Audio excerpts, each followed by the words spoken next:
can't understand why anybody wouldn't just want to improve their life forever. Yeah.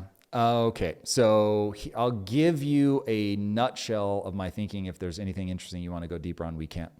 We are 50% hardwired and 50% malleable. Our childhood is devastatingly important to the rest of our lives. And because things will really hardwire when you're young, if you build in a problem, there's an area of the brain called the basal ganglia, which is often referred to as the gearbox of the brain. So your ability to let go of a past trauma or something like that. As far as I can tell, my basal ganglia is just a big sack of fluid, and I don't latch onto anything, for better and worse.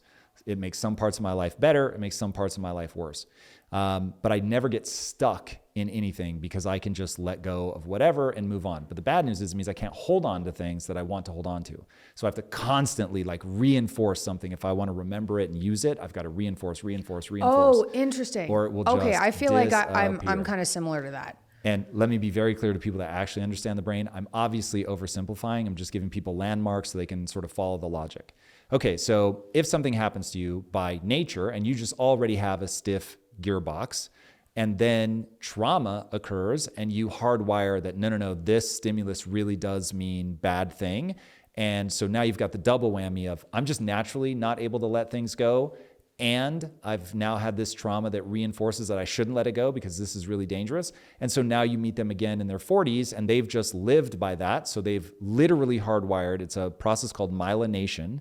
So the anxiety response, the fear triggers, whatever, become the most efficient pathways in the brain because that's just where they've lived over all those years. And so quite literally, the electrical chemical signals travel most rapidly and efficiently in that pattern. So the brain is always looking for ways to conserve calories. And so it just does that hardwiring process to anything you repeat.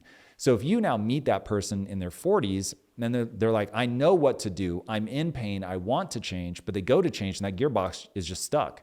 Again, I recognize the oversimplification.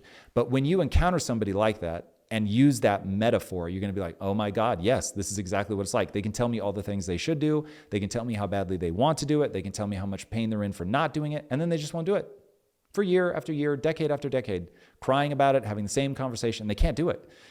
So for me, I had to develop what I call just sit mentality.